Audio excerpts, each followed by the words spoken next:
Ya, jumpa lagi di channel Tendra Service. Oke teman-teman, kali ini kita kedatangan sebuah HP Vivo Y21A dengan kasus HP restart ya teman-teman. Jadi informasi si pemilik ini HP-nya restart tiba-tiba ya, jadi tidak diketahui. Namun informasinya ketika HP restart seperti ini sambil dicas dia bisa bisa normal begitu ya. Kita cek dulu menggunakan USB analyzer atau USB doctor. Kita cek konsumsi arus pengecasan dengan kondisi seperti ini ya. Ini HP restart di logo Vivo saja ya. Restart, kemudian di logo Vivo mati, restart di logo Vivo mati ya. Belum sampai ke ini ya, logo Vivo apa? Seperti background itu ya, gambar-gambar apa ya, candi ya.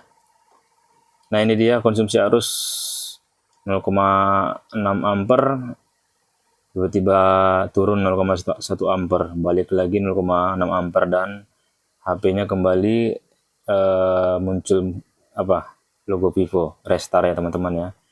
Informasinya sebelumnya katanya sambil dicas bisa ya, tapi ini kok nggak bisa. Kita cek lebih lanjut ya teman-teman. Banyak kasus HP Android seperti ini ya. Kasusnya itu nggak usah jauh-jauh untuk pengecekannya ya. Jadi kita analisa dulu dimulai dari baterainya ya teman-teman ya. Nah, kita lihat ini saya copot lagi, sama ya, di 0,1 ampere atau 10 miliampere, 0,6. Nah, ini sempat 70 atau 0,7 ampere. Stuck di logo Vivo ya. Logo Vivo Android ya, belum sampai ke ini ya, menu booting ya. Nah, oke, lanjut aja, langsung kita eksekusi ya. Kita bongkar aja HP-nya. HP Y21A ini untuk backdoor-nya dia dilem. Jadi kita harus angkat backdoor-nya. Kita lihat ini backdoor-nya sudah merenggang ya, sepertinya sudah pernah dilakukan pembongkaran. Untuk SIM tray-nya ini ada di atas. Kita lepas dulu SIM tray-nya. Ya, kayaknya ini LCD-nya sudah pernah diganti ya. Karena kita lihat ada bekas leman LCD-nya yang kurang ini ya, kurang rapi.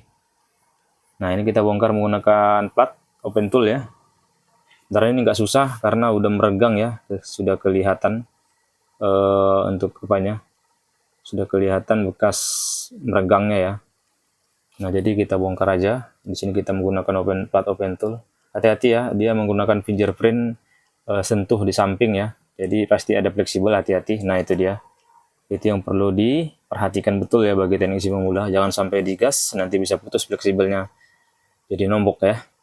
Selanjutnya kita bongkar dulu ini apanya ya, bezel atau tulang backdoornya ya.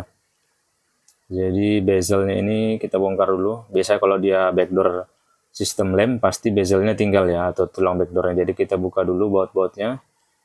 Ini buat cover mesin, dan langsung baut ke tulang ini, ke bezelnya. Nah, di sini ada satu baut kecil ya. Harus diingat ya, itu baut kecil ya. Nah, kemudian untuk di bagian bawah itu nggak usah semua kita angkat bautnya ya. Jadi untuk penutup PCB cas bawah sebenarnya nggak perlu dibongkar ya. Jadi hanya baut-baut pinggirannya aja atau baut bezelnya aja yang kita buka ya. Oke teman-teman, seperti yang saya sampaikan tadi, kita cek dulu terlebih dahulu dari baterai ya. Dan banyak kasusnya ini baterai biasanya seperti ini di baterai. Jumper fuse down begitu ya teman-teman ya. Nah, nggak usah berlama-lama lagi. Kita buka dulu untuk bezelnya. Di sini bezelnya agak keras ya. Tapi setelah udah terbuka jadi gampang. Jadi terbuka. Itu masih restart ya. Sepertinya memang baterainya masih lumayan banyak lah ya kayaknya ya, konsumsi baterainya. Ini kita buka dulu cover mesinnya karena fleksibel itunya di bawah. Nah, ini masih ada satu baut lagi dekat kamera. Nah, kita angkat. Nah, baru kita lepaskan konektor fingerprintnya. Sudah lepas. Nah, ini langsung eksekusi aja ya teman-teman. Saya tidak perlu analisa lagi atau ukur baterai gitu ya, atau ukur tegangan baterai. Ini langsung kita eksekusi aja. Kita akan melakukan jumper fuse. Beberapa kasus seperti ini memang rata-rata seperti itu ya. fuse-nya saja yang bermasalah, jadi jumper down gitu teman-teman. Nah, kebanyakan jadi polemik juga ya teman-teman mengenai fuse baterai ini ya. Apakah aman di jumper ataukah harus diganti begitu teman-teman ya. Karena jujur saya masih belum pengalaman sekali untuk mengenai fuse baterai ini ya. Jadi fuse baterai ini sepertinya menyesuaikan dengan ini ya, kapasitas baterai ya. Karena kapasitas baterai berbeda-beda, ada yang 3000 mAh, lebih 3500, 4000, 5000 gitu ya. Pasti fuse-nya berbeda-beda itu range ininya ya, ampernya. Jadi untuk saat ini sih solusi terbaiknya itu kita lakukan jumper aja. Di sini saya menggunakan jumper, kabel jumper biasa ya, kabel jumper saya lupa ukurannya itu ya. Kabel jumper berapa mili nih ya. Pokoknya untuk kabel jumper ya teman-teman ya. Kabel jumper khusus ini ya, jalur HP ya. Ini kita buka dulu plastik apanya ya, seal plastiknya ya. Pengaman modul baterainya. Nah, kita lihat itu ada lapisan double tip juga. Itu double tipnya bisa dilepas atau tidak. Jadi ini kita berdekat dulu biar lebih jelas. Mohon maaf teman-teman kalau saya tidak mengikuti langkah-langkah dengan cek baterai atau cek tegangan bebas, karena memang langsung aja main cepat ya. Rata kasusnya seperti itu, baterainya yang fuse baterainya yang putus atau bermasalah ya. Nah, ini ada double tip, kita lepas aja dulu nggak apa-apa. Jadi kita untuk memastikan perbaikan aja, jika nanti sudah oke bisa kita amankan lagi ya. Nah, ini dia. Nah, baru bisa kita lepas solasi. Ini kayak solasi anti panas gitu ya teman-teman ya. Ini kita lepas dulu. Perlahan-lahan, nggak usah buru-buru, hati-hati. Teman-teman pemula boleh lakukan hal seperti ini ya jika menemukan kasus seperti ini. Tapi pastikan dulu memang benar dari usernya bahwa HP-nya itu rata-rata memang kalau kejadian seperti ini, fuse-nya bermasalah itu ketika sambil dicas dia pasti bisa ya HP-nya dioperasikan ya. Tapi ketika cas dicabut dia akan restart atau kayak model bootloop gitu ya. Nah, itu dia fuse baterainya yang ada kode kayak itu ya, Q1 gitu ya. Kodenya saya lupa tuh.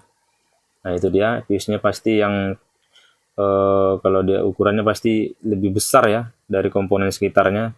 Jadi dia cukup besar. Dia semacam resistor tapi ada tulisan Q1 gitu ya, atau banyak kan ada F ya, fuse gitu ya teman-teman ya, atau B1 ya, atau gitulah ya, saya kurang ingat juga. Nah, ini kita kasih flux, kemudian kita tambahin timah ya biar gampang untuk kita solder lagi, menempelkan kabel jumpernya. Nah, bisa dilihat itu sudah. Sekarang kita solderkan kabel jumpernya ya. Sini saya menggunakan kabel jumper yang sering digunakan para teknisi HP ya dalam melakukan jumper jalur, jumper fleksibel ya. Ini saya gunakan. Nah, itu dia. Langsung kita tempelkan aja.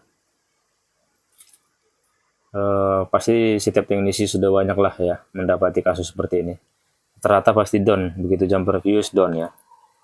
Dan kalau fuse itu biasanya hanya didapati di baterai bawaan ya. Kalau sudah baterai ganti kayaknya jarang ya ketemu fuse seperti itu ya. Jadi biasanya di baterai bawaan. Ini masih baterai bawaan, belum pernah ganti. Nah, ini sudah selesai di jumper, sudah dipotong. Kembali kita kasih dulu, solasi pengaman dulu sementara ya. Untuk menutupi kita tes dulu. Untuk kita pastikan apakah memang benar hanya baterai saja yang bermasalah. Jika memang hanya baterai yang bermasalah, oke ya, masih aman lah ya. Dan sebelumnya konfirmasi dulu dengan usernya nanti ya. Apakah user setuju hanya refer modul baterai atau melakukan penggantian baterai. Dan perlu dipertanyakan terlebih dahulu dengan user, apakah sebelumnya baterai ini awet atau sudah boros atau soak gitu ya. Dan ini kebetulan baterai ini informasi pemiliknya masih awet. Nah, jadi sudah kita konfirmasi dan si user menerima dengan melakukan repair modul aja. Tidak perlu ganti baterai, karena kalau ganti baterai sekian ya, sudah kita sampaikan biayanya jika hanya perbaiki modul sekian. Dan dia setuju hanya dengan melakukan perbaikan modul. Oke, ini kita tampilkan selasi untuk pengaman ya, jangan sampai mengenai pin plus minus baterainya. Nah ini sementara aja, nanti kalau down kita perbaiki ya. Bebas, yang penting aman. Oke, langsung kita tes ke mesin ya. Mudah-mudahan down ya. Kalau down ya cuan gitu ya. Cuannya ya inilah harga-harga merakyat ya. Namanya cuman repair modul baterai ya. Ngapain mahal-mahal. Tapi judulnya kita harus jadi teknisi pemula yang amanah gitu ya. Ya. Sudah kita tempel baterai, kita tes, tekan tombol power. Langsung nyala. Tadi kita coba tekan tombol power nggak mau ya.